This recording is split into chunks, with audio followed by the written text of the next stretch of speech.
They said he was our savior, but the day the borehole broke, we knew we were on our own. My name is Zainab, and I'm from a village called Wuro in northern Nigeria. It's a peaceful place surrounded by dry plains and scattered mango trees. The people here are kind, but life is hard. We grow millet and rear livestock, and water is scarce. Everyone dreams of a better life, but we do what we can. One year, something big happened. A man named Mr. Bako came to our village. He wore a fine native cloth, and his car was shiny and new. He said he wanted to run for office and promised us so many things. He said we'd get clean water, better schools, and even a small clinic. It felt like a dream. People cheered and danced. They believed him. Mr. Bako visited often at first.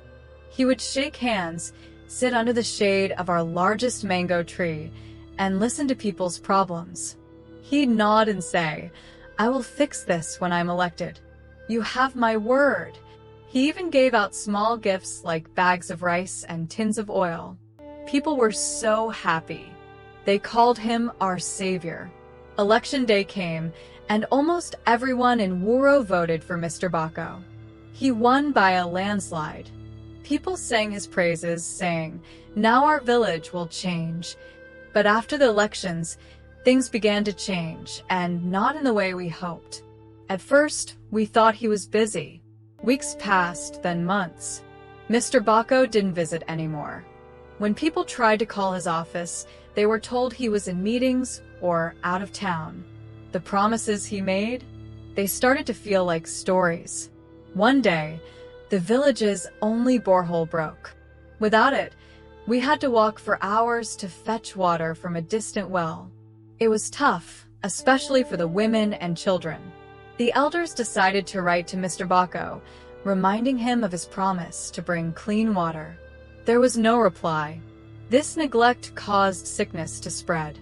Without clean water, children fell ill, and some didn't survive. The grief was heavy, and the villagers mourned deeply. The school was another problem. The roof had holes, and when it rained, classes had to stop. The children sat under trees to learn. The teachers were tired of complaining. Again, the elders reached out to Mr. Bako, but nothing happened. As a result, many children dropped out, their dreams of a brighter future slipping away. Parents felt helpless as they watched their children lose hope. As time went on, people grew angry. The man who had once sat under our mango tree and listened to us was now a stranger. His face was on billboards in the city, smiling like he cared. But here in Wuro, life was worse than before. The elders who had trusted him felt betrayed, and whispers of their regret spread throughout the village. One day, we heard Mr. Bako was coming to a nearby town for an event. Some of the villagers decided to go. I joined them. We walked for hours to reach the town. When we got there, we saw him standing on a stage giving a speech. He talked about how much he'd done for villages like ours. My blood boiled. When he finished speaking, we pushed our way to the front. An elder, Malam Yusuf, spoke up. His voice shook, but his words were clear. He said, "Mr. Bako, you promised us clean water and a clinic. You said our school would be fixed. Why have you forgotten us?" For a moment, he looked surprised. Then he smiled that same fake smile and said, "I haven't forgotten. These things take time." Malam Yusuf didn't back down. "It's been 2 years," he said. "The borehole is broken, the children sit under trees, and there's no clinic. Do you call this progress?" People around us started murmuring. Some clapped. Mr. Bako looked uncomfortable. He said something about budget delays and future plans before quickly leaving the stage. As he walked away, someone shouted, "Your promises have cost us lives." His steps faltered, but he didn't turn back. That day, something changed in us. We realized that waiting for Mr. Bako to help us was pointless. When we got back to the village, the elders called a meeting. We decided to fix the borehole ourselves. Everyone contributed what they could, money, time, or skills. It wasn't easy, but we did it. Though the borehole was mended, the sorrow for the lives lost lingered like a shadow. The school roof? A carpenter in the village offered to repair it if we provided the materials.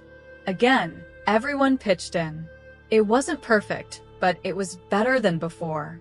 We even started a small savings group to raise money for a health clinic. The clinic would honor the children we had lost, a small beacon of hope amid the struggles. When the next election came, Mr. Bako came back to ask for our votes. But the people of Wuro had not forgotten. We refused him, and his betrayal spread to nearby villages.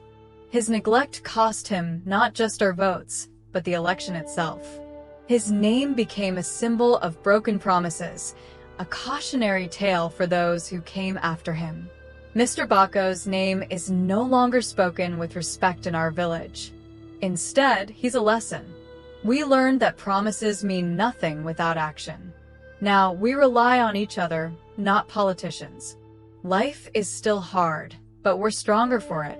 And if another politician comes with big promises, we'll know better. That's the story of how we stopped waiting for someone else to save us and started saving ourselves. If you enjoyed this story and want to hear more folktales like this, don't forget to like, subscribe, and hit the notification bell. Let me know in the comments. Have you ever experienced a broken promise like this one?